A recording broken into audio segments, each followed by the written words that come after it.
Les entretiens du marquis. Coralie Dubos, dur de faire de la propagande. Je fais 2 vidéos en une journée parce que l'actualité est très riche et que je voulais articuler Coralie Dubos avec le mot de Macron qui l'emmerdait les non-vaccinés. Je ne pouvais pas faire une vidéo de 3 heures, donc je fais 2 vidéos d'1 quart d'heure. Donc la vidéo de Coralie Dubos est la suite de Macron qui emmerde les non-vaccinés. Alors, qui est cette Coralie Dubos? Bon, c'est une députée LaREM, élue en 2017.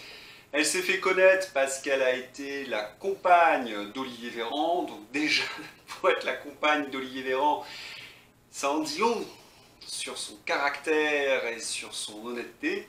J'en dirai pas plus. En tous les cas, ils ne sont plus ensemble. Elle est connue pour avoir l'habitude de se faire un peu chahuter sur les plateaux de télévision. On se souvient qu'Olivier Toussaint l'avait littéralement humiliée en direct. Et donc, quand elle va sur CNews, elle n'est pas très sereine, c'est le moins que l'on puisse dire. On la sent sur ses gardes.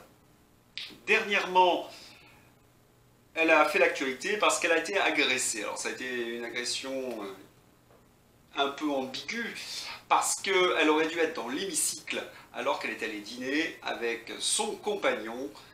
Elle ne travaillait pas, elle ne travaillait pas pour la représentation nationale. C'est cette même Coralie Dubos qui nous explique qu'on peut travailler après minuit jusqu'à 6 h du matin comme des soignants, mais lors des votes, elle préfère ne pas être là. Vous voyez, c'est ce genre de personnage qui utilise tous les éléments de langage qu'on leur donne, et sortis de ces éléments de langage, on les voit un petit peu en difficulté.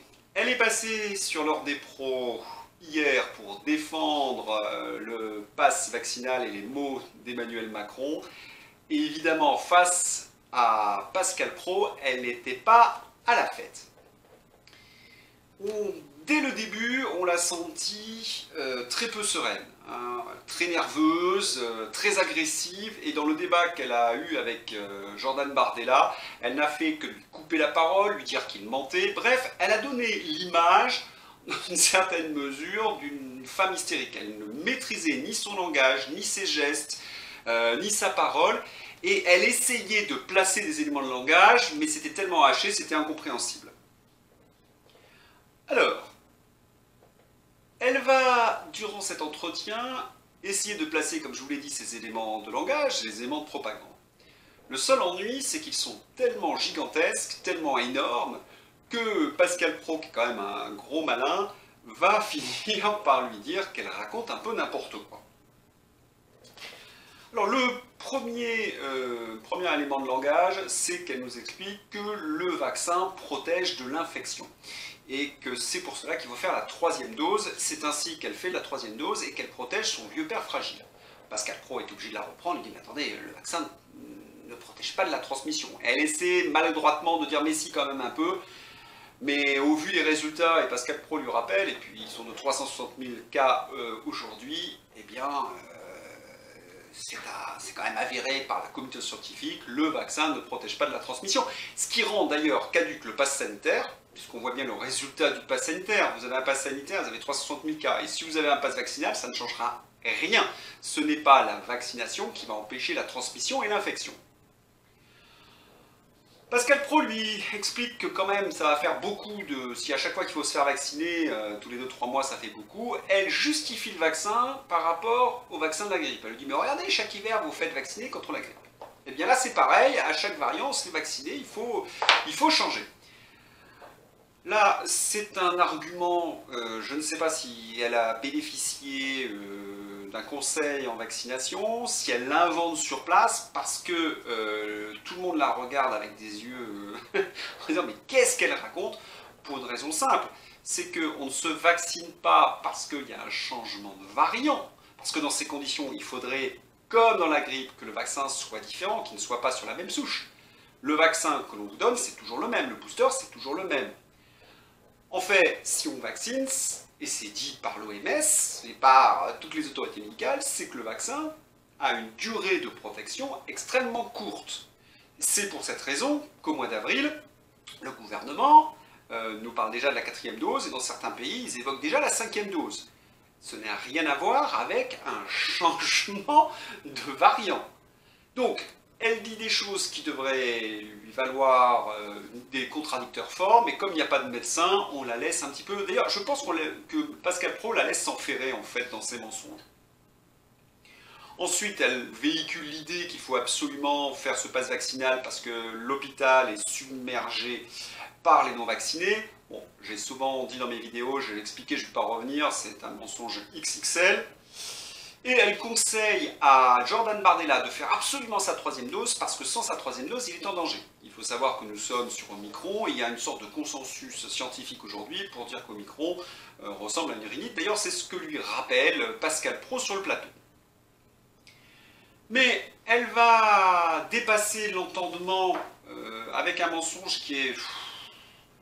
je crois que celui-là, il est tellement énorme et dangereux parce que elle est vraiment dans la polémique. C'est-à-dire, dans la polémique, vous essayez d'écraser et avoir raison.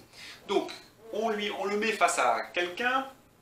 Elle affirme en effet que les médecins peuvent produire un certificat de rétablissement si leurs patients conservent un bon niveau d'anticorps, comme Nadine Morano.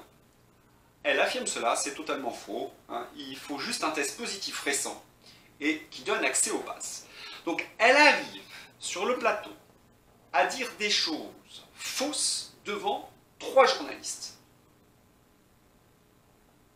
qui ne sont pas au courant et qui ne peuvent pas véritablement la contredire.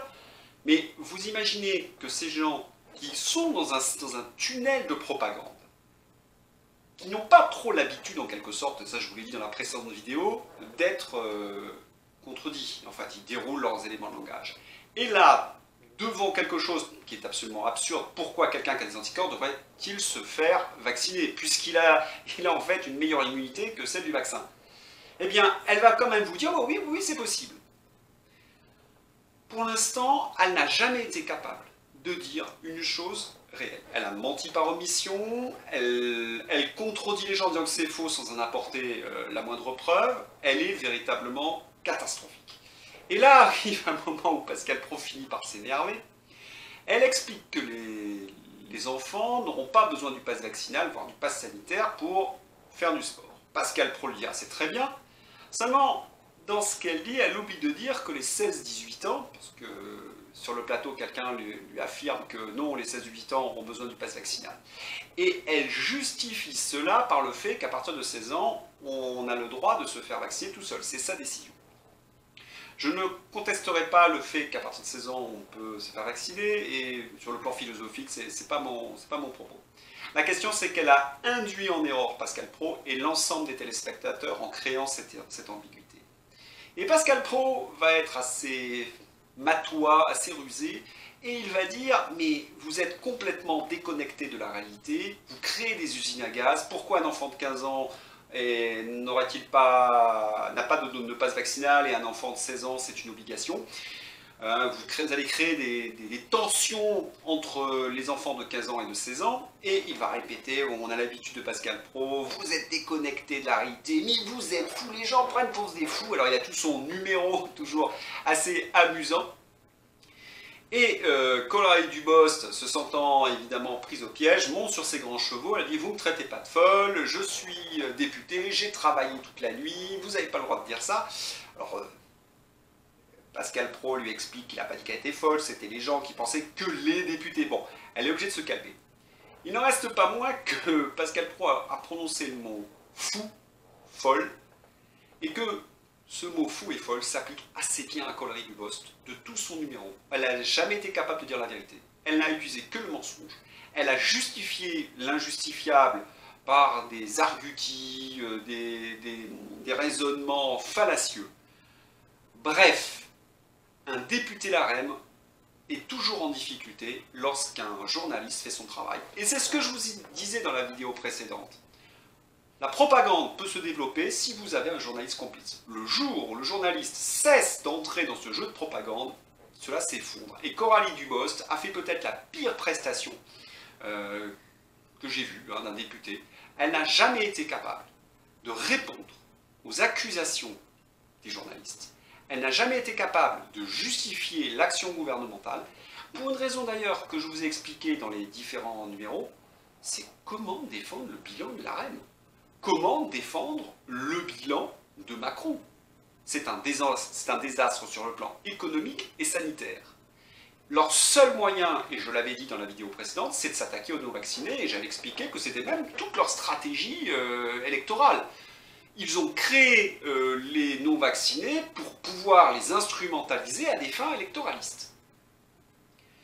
J'ai dit dans la vidéo précédente que si j'étais LR, je ne voterais pas évidemment le pass vaccinal. Je ne suis pas LR, je tiens à le préciser. Je m'étais placé dans la situation si j'avais été LR, mais vous savez que je défends Éric Zemmour. Donc non, c'était juste pour dire, moi je ne voterai pas. Et peut-être aussi, et je dois le reconnaître, que j'espère toujours un peu en l'humanité, en me disant les LR, bon, ils ont menti, truandé pendant 20 ans, mais qu'ils aient au moins, et je pense à François-Xavier Bellamy, pour qui j'ai de l'amitié et de l'admiration, si au moins on pouvait écouter des gens un peu honnêtes dans les LR, qu'ils fassent, parce que là, l'élection c'est en avril et les dégâts vont être au 15 janvier ou un peu plus tard parce que le vote a été repoussé. Voilà, ma petite conclusion est là. Quand on est un député LaREM et qu'on doit défendre le bilan, bah c'est pas possible. On essaie de placer ces éléments de langage, ils sont ridicules les uns les autres, et si le journaliste fait juste son travail, cela donne Pascal Praud contre Coralie Dubost, et je vous invite à regarder cette vidéo si vous pouvez sur CNews, parce qu'elle est très très instructive de ce que peut être un député LaREM face à ces contradictions. Pensez aussi à la liste que je vous ai donnée d'éléments, et si vous les placez, vous vous apercevez que ces gens n'ont strictement rien à dire, et qu'ils ne peuvent rien dire. Voilà, si vous avez aimé cette vidéo, bah, n'hésitez pas à la liker, et puis à la diffuser sur les réseaux sociaux, et à bientôt pour une nouvelle vidéo des Entretiens du Marquis.